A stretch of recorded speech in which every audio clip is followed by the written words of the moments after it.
All right, Tabosai. Good evening. Good evening. Let us begin. We are picking up Emir Hashem on Yud on the base 10b. 10b. A special shout out to the lemon seltzer tonight. It is excellent. I think even people, whatever, it's not important. Even people who don't like seltzer might actually come around to this. Whatever, if you know someone. All right, let's begin. So Yud on the base 10b. We left off Kir, right? We did Kiros Libo. Tchan Rabbanon. No. Zucharna. Second wide line. Zayin. Zucharna.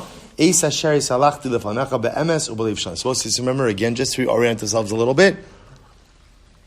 This is the story of Chizkiyahu. And remember again, Chizkiyahu is dying. Yeshayahu told him, you're going to die. Chizkiyahu said, that's not true. Even if halacha l'maisa, a person is facing imminent death, a person should never despair. A person should never give up. Ultimately, again, from HaKadosh Baruch Hu's compassion, who knows what could happen. And so now we're getting into the tefillah, the actual supplication of Chizkiyahu. So he says as follows. He says, Remember Hashem, that I walked before you, be'emes, right, be'emes, with truth, b'leiv shalom, a complete heart, v'hatov be'enecha asisi, and I did what was good in your eyes. So incredible. So Chizkiyahu says, "Ma'ya tov be'enecha asisi." What does it mean Chizkiyahu did that which was good in HaKadosh Baruch Hu's eyes? Amar Yehuda Amarav, shesamach geula l'tefillah. So it's interesting. What did he do? He was somikul l'tefillah. We'll say again, this is what we spoke about before. The power. What is now? Again, remember, I think I mentioned this. Remember, the Gemara said before that who's a ben olam haba, who has a portion of the world to come. Someone who is somich geul l'tefillah, takes the bracha of Gaal Yisrael, the last bracha of Shema, and juxtaposes it to Shemona Esrei. Why is that so powerful? So I remember again. I don't know if I spoke this out. Why is it so powerful to juxtapose geula l'tefillah? So remember, the bracha of Gaal Yisrael is a historical statement that Hashem was the one who redeemed Klal Yisrael from Mitzrayim, from Egypt, and from all of our other difficulties. What's Shemona Esrei? Shemona Esrei, in its essence, ultimately is a supplicatory prayer, asking Hashem for what it is that we need. Now, in order to fully daven Shemona Esrei, with Kavanah, you have to believe that Hashem could grant you all the things that you're asking for. So how do you know that God could come through for you? How do you know? And what's the answer? Because I have historical precedent. He has come through for us every single time before, and therefore, again, I believe that He will continue to come through for me now, and that's the power of smichas geula l'tefillah. Ga'al Yisrael, Hashem, you redeemed us historically, and therefore I feel confident davening Shemona Esrei, asking you for everything that I need, because I know that you will come through as well. Rabbi Levi says, so what did Chizkiyahu do? What did Chizkiyahu do ultimately? Again, what was the good that he performed before Hashem? He was somich geula l'tefillah. He lived the life of this hashkafa. He had this mindset that at the end of the day, again, I must say, and this is so important for us, right? Because the Ribono Shel Olam has a track record. And what's Chash Baruch Hu's track record? Right? Shebechol davar dar omdim alinu l'chaloseinu. Every generation we face some existential issue. I don't know if you saw, there was an article today in Times of Israel about the former mayor of Johannesburg. You saw this? There's a guy, somehow he lasted in office 2 weeks, which in South Africa is like a long time. I'm saying for a lot of these politicians, right? So he lasted for 2 weeks. He had on his Twitter or Instagram page a thing holding an AK-47. We stand with Hamas. And like you look at it, and at first glance, like you get angry, and then you're like, you're a joke. You're a nothing. Like you don't even deserve like a respect. I don't even know why they're running the article. Like it was interesting. Like you don't deserve a respect. Like, people like you, they just disappear into the sands of time. You're a no one and you're a nothing, and that's it. And that's true with all these people you see on the college campuses and all. They're no ones and they're nothings. We've been dealing with this for thousands of years, and they all fade away, and we remain. And that's the chizik that we have to keep having. Again, obviously on the college campus, there's a different discussion. We have to combat anti-Semitism, and we do have to have a response to that. But it's important for us to understand it's not a formidable force. It's not a formidable threat.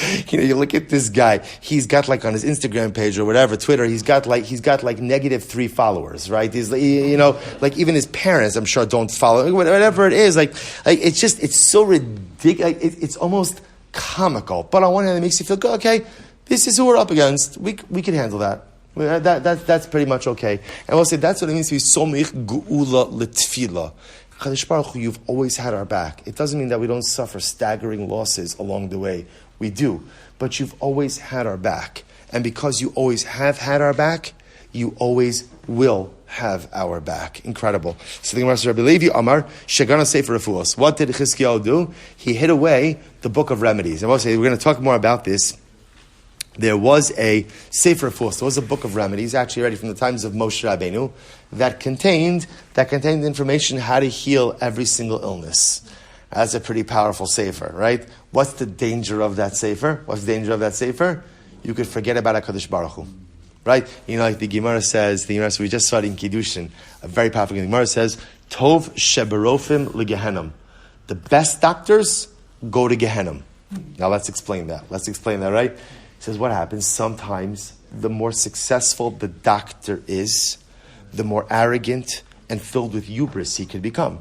He could think that he is the healer, instead of recognizing he is the agent of HaKadosh Baruch Hu. Yeah, being a physician is a coveted position in humanity because you are the direct agent of HaKadosh Baruch Hu to bring health and healing to those who are sick.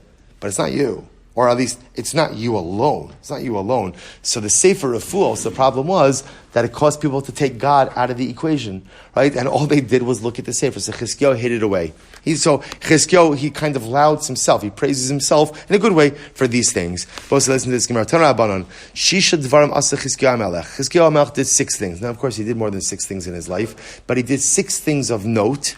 Al Gimel Hodulo, Val Gimel Hodulo. For 3 of them, literally Hodulo means HaKadosh Baruch Hu. The rabbis, everyone said he did a good job, and for 3 they did. I'll also mention something amazing. You think about this, Chizkiyahu, the Gemara says he did 3 things. I think it's interesting to note that, like in life, when we look back at our lives, although our life is filled with much activity, there could be only like a handful of things that we do that really matter dramatically. Like every day we could do good things, but every person, like in their lifetime, has only just a relatively few things that make a dramatic impact. So that's what it means. Chizkiyahu did a lot of stuff. He didn't just do 6 things, but there were 6 things that he did of dramatic import, which is also why when you are given the opportunity to do something great in life, be careful not to let it go, because that may be the very thing that you are supposed to accomplish in this world. In any event, so Chizkiyahu did 3 things. 3 of them, they said shkoyach. 3 of them, they didn't say shkoyach.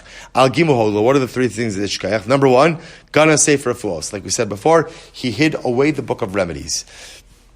V'hodulo, they gave him a shkoyach. Kites nachash nechoshes. So this is interesting. This is also back to Moshe Rabbeinu.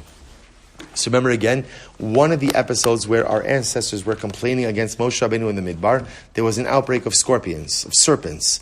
So people were getting bitten and they died. What did Moshe Rabbeinu do? He constructed what was called the nechushtan, a copper serpent. So this is what do they call the snake around the staff? All right, whatever, the medical sign. So that's from the Torah. That's the nechushtan. That's what Moshe Rabbeinu made, ultimately, again, in order to heal the people. Now the Gemara says, obviously, the copper serpent on the staff didn't heal the people. What was the goal? It was tall. So the goal was you would look up. And once you looked up, ultimately, again, your eyes were directed heavenward, ultimately to Hashem.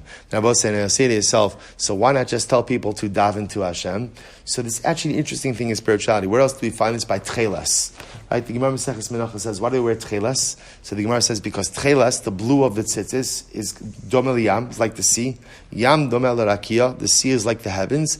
Rakia domel kisei hakavod. And ultimately, again, the sky, the heavens are like the throne of God. So why not just say tcheles is like the throne of God? Right? Cut out the middleman over here. Right? Let's just go to say, so you see over here that in spirituality, often we need to take it in steps. We need to go in steps. So Moshe Rabbeinu could say, just daven to God, That's true, but often again, I need multiple steps in order to get to that. I need the serpent, I need to look up, and once I look up, I remember HaKadosh Baruch Hu. Once again, Chizkiyahu felt that people were looking at the serpent as an ends and not a means. V'hodulo, girer atzmos aviv al mita shel chavalim v'hodulo. Chizkiyahu dragged his father's remains on a bed of ropes. His father was Achaz, who was an incredible Rasha. Achaz institutionalized idolatry. When Chizkiyahu comes to power, when he takes over the throne, ultimately what he needs to do is he needs to actively repudiate his father's legacy. He has to show that there will be no more avodah zarah tolerated. He has to go at him totally, literally repudiate. How does he do that? He dishonors his father's remains, which obviously is a very significant step. But again, the rabbis gave him a shkoyach. Three things that they did not agree with him. What did he do? Number one, sasam me gichon. He stopped up the Gichon spring. I was saying, I remember again, Yerushalayim does not have a body of water. What Yerushalayim has is a number of subterranean springs.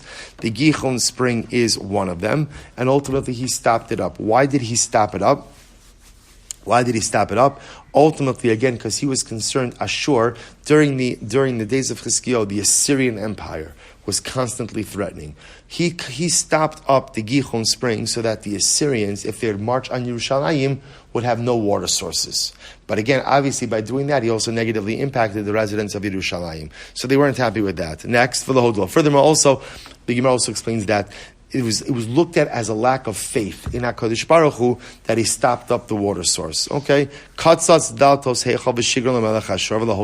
is incredible. Chizkiyahu, to kind of bribe the king of Ashur, the king of Assyria, not to march on Yerushalayim, he took off the doors, the gold doors of the Beis HaMikdash, and shipped them as like a tribute to the king of Assyria. So the rabbis did not agree with that action. They felt, again, you're essentially sacrificing the honor of God in order to give honor to a mortal king. Avar Nisan ben Nisan, v'lo hodulo. He made a leap year. When did he make a leap year? He added on an extra Nisan in Nisan. The Gemara says, 1 second. Umi lesle v'chizkiah chodesh hazal lechem rosh chodashim zen Nisan ve'ein achar Nisan. But 1 second, doesn't Chizkiah know you can't make a leap year in Nisan? I will say the only month you can make a leap year in is when? Is Adar. You can't go ahead. There could only be one Nisan. So how did he make a second Nisan? So the Gemara says, Ela ta'al b'dishmuel. He made a mistake with the ruling of Shmuel. What did Shmuel say? Da'amar Shmuel, ein ma'avrin es hashana b'yom shloshim shal Adar, hol v'roi l'kavo Nisan, savra hol v'roi lo amrinan. So what actually made the mistake is he actually declared a leap year, a leap month, an additional month, not in Nisan, but on the 30th day of Adar. So the halacha is you cannot declare a leap month in the 30th day of Adar. Why? Because technically speaking, the 30th day of Adar could technically be Rosh Chodesh Nisan. So once it could be the month of Nisan, you can't declare a leap month. But again, Chizkiyahu made a mistake, and he thought that you could. Okay, incredible. Am Rabbi Yochanan, Mishra Rabbi Yossi ben Zion. We'll say beautiful Gemara. Kol hatola b'schus atzmo, tola lo b'schus acherim. V'chol hatola b'schus acherim, tola lo b'schus atzmo. So let's listen to this interesting Gemara. So Rabbi Yochanan says in the following: any person who attributes miraculous salvation to his own merit, HaKadosh Baruch Hu attributes it to someone else. But ultimately, anyone who attributes miraculous salvation to someone else, HaKadosh Baruch Hu attributes it to that person's merit. So essentially, in other words, if you think you're deserving of something, so Hashem might give it to you, but He's not going to give it to you in your merit, He's going to give it to you in someone else's merit. But if you think you're undeserving of something, Hashem will give it to you, and also often will give it to you. Why? In your own merit. So let's see some examples of this. Shene Emar. So for example, Moshe Tala b'schus achem. So Moshe Rabbeinu is a good example of someone who asked for things based on the merit of others. What does Moshe say? Shene Emar Zachar li Avraham li Yitzchak u li Yisrael avadecha. The pasuk says, remember for Avram, for Yitzchak, and for Yisrael your servants. Talu lo b'schus atzmo. So ultimately, again, so what happened? So Moshe Rabbeinu says, Choshe Baruch Hu, do for Klal Yisrael, save Klal Yisrael, in the merit of the forefathers, the Avos. And what happens? Tolo b'schus atzmo shneimar, vayomer lahashmideim, lulei Moshe b'chiro, amad beparis lefanav lahashiv chamosa mehashchis. So we'll see that, interestingly enough, the salvation of Klal Yisrael is attributed to who? To Moshe Rabbeinu. To Moshe Rabbeinu. So it's such a beautiful idea. So Moshe Rabbeinu says Hashem saved the people in the merit of Avram, Yitzchak, and Yaakov. And the Navi essentially says that Klal Yisrael is saved in the merit of Moshe Rabbeinu. So beautiful. Chizkiyahu, Tala b'schus atzmo. So Chizkiyahu ultimately said that he deserved salvation in his own merit. Shen dichsev zecharna es asher salachti lefanecha. So again, Chizkiyahu says that Hashem Baruch Hu, heal me, because remember that I've always walked before you. Right? Remember me for that. Ultimately, Chizkiyahu is healed. He is healed, right? But he's not healed in his own merit. He's healed in the merit of others. Hu shene'emar veganosi ela ira zos lo'oshia lema'ani uleman David avdi. So this is actually interesting. This is talking about when Assyria marched on Yerushalayim, so HaKadosh Baruch Hu saves Klal Yisrael and saves again Chizkiyahu. But who does he save them in the merit of? In the merit of David. The merit of David, interesting. Not in the merit of Chizkiyahu, but rather again in the merit of David. Incredible. What does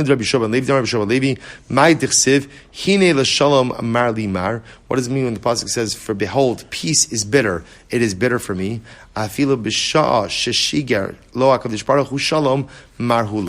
Even when Hashem provided shalom for Chizkiyahu, it was bitter for him. Why was it bitter for him? It was bitter for him because it wasn't given to him in his merit. So it's a really interesting idea. Just in general, what is the Gemara trying to teach us over here? It's trying to teach us that, I will say, one of the most destructive mindsets in life. In Hebrew they have a term. The term is magia li. Right? You ever hear that expression? Magia li means like, I'm entitled. I'm entitled. The worst thing a person could walk around with in life is a sense of entitlement. And in fact, the best way to walk around in life is, when you look at other people, no one owes you anything. No one owes you anything. And if you walk around life saying no one owes you anything, then the great part is when people do nice things for you, and of course they will, it's the greatest thing in the world.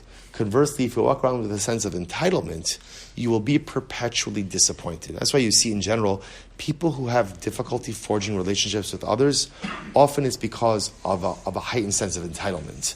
Because you feel everybody owes you something. Well, if everybody owes you something, no one ever lives up to your expectations. No one ever does what you want them to do, so you're perpetually disappointed. Whereas, if you really don't expect anything from anyone, right? No one owes me, and the world owes me nothing. No one owes me anything. Then suddenly, again, anything that everything does, you're able to see the beauty even in the smallest of gestures. So it's interesting, right? So if you go ahead and you think you're entitled, HaKadosh Baruch Hu kind of sets you straight and says, I'll do what you want, but it's not because of you. It's not because of you. Whereas if you don't walk around entitled, HaKadosh Baruch Hu shows you the greatness that you truly possess. Really beautiful Gemara. Let's go a little bit weiter. Naaseh. No, let's just do 2 more minutes. Naaseh no alias kir kitana. So we'll say, so remember again, we made reference to the story of Elisha. The prophet Elisha was put up in the house of the Isha Shunamis, the Shunammite woman. Right, so this is the famous story of the Shunammite woman who didn't have children, and then in the merit of hosting the Navi blessed her with a child. So now the Gemara goes into that story a little bit. Naaseh no alias kir. So this is the Shunammite woman talking to her husband. She says, listen, the prophet comes to town. Whenever he comes to town, he stays with us. Let's make him alias kir kitana. Now we'll say, so just to translate the words, aliyah means what? An upper story or an attic. Kir is a wall. Kitana is small. So what are they talking about? So listen to this. Rabbi Shmuel Silber aliyah perua. So one opinion says they had an open upper story, like an open terrace, and they roofed it. And they made it into a room for Elisha. Others say they had a very large hallway, and they just made it into 2 rooms. Okay. The one who says it was a hallway, kir. That's why it says kir. They put up a wall dividing the 2 areas. But the one who says that it was an upper story, an unroofed upper story, my kir. What does kir mean? Shekiruha. They put a roof on it. Okay, so Bishalamanda Amar Aliyah Hainu Dichsiv Aliyas. So according to the opinion, this is what upper story. That's why it says Aliyas. Elamandamar Achsadra my Aliyas. But according to one who says it was an Achsadra, that was just the hallway. What does Aliyah mean? Ultimately, again, Mu'ula Shebebatim. Ultimately, again, they gave him the nicest part of the house. The Nasim Lo Sham Mita V'Shulchan Mikisei Menorah. So it was beautiful. And they placed for him there a bed, right? A bed, a table, a chair, and a lantern. Menorah. Amrabai v'Terav Yitzchak. Harotze lehanos Yehane Kelisha. V'she'ena rotze lehanos al Yehane Kishmo Haramazi. Suppose it's very interesting. There's a concept in halacha, a concept that we see many times, of soni matanos yichya, of despising gifts. Literally means those who despise gifts will live a longer life. So I'll say, so what does this mean? But everybody likes getting gifts. Everybody likes getting gifts, right? Happy birthday, Yoni Frager, right? Everybody likes getting gifts, right? So what does that mean? What it means is, we'll say, we know this, and we appreciate this, especially as we get older, that gifts are never for free, right? And even when they're said that they're for free, gifts almost always. Now, I want to be clear. Sometimes you could have a beautiful relationship where the gift is for free and there are no strings attached to it. But often there are strings, right? And there are expectations. So therefore, the Chazal usually say, better to kind of live without gifts and not have any strings attached or expectations. So what's interesting is, but Elisha accepted the hospitality of these people. Right, so he accepted the bed, right, and the chair and the table and the lantern. So the Gemara says, if you want to enjoy gifts in this world, you can. You can. Just kind of be aware. Just be aware that whatever you accept may or may not be coming with certain strings attached and certain expectations attached. On the other hand, you could adopt an approach of Shmuel. What does Shmuel Hanavi do? Shene'emar tshuvaso haramasa kisham beiso. Literally, again, when Shmuel would return to his home, in Ramah, because that was his home. But Rabbi Yochanan, shakal makom shahalach sham beisoim. Wherever Shmuel went, his home went with him, which means Shmuel traveled with everything he needed. So as opposed to Elisha, who traveled kind of empty-handed, right, and therefore, again, relied on the hospitality of this family, Shmuel relied on no one's hospitality. No one's hospitality. Whatever Shmuel needed, he traveled with. He was totally self-sufficient. So I will say, I will point out, by the way, there is an interesting distinction between Shmuel and Elisha, which is what? They're both prophets, but Shmuel was also a shofet. Shmuel was also a judge. So as a judge, there might have been a different reason why Shmuel did not accept any hospitality, out of the concern of shochad and the concern of bribery. The Gemara doesn't mention that over here, but the Gemara just says like two models. If you want to enjoy the gifts that people give you, enjoy it, but enjoy it responsibly, and also enjoy it with eyes wide open about what those gifts may or may not come with. Or be like Shmuel and try to be fully self-sufficient in life. Right, so we'll stop over here for today. Tomorrow night we will finish up Daf Yud, and in a little bit we'll get back to regular, pretty soon actually, a couple of days, beginning next week, we'll get back into regular Gemara, Meretz Hashem. But it is a lot of fun, very beautiful. Every night incredible. Shkayach Chabosai.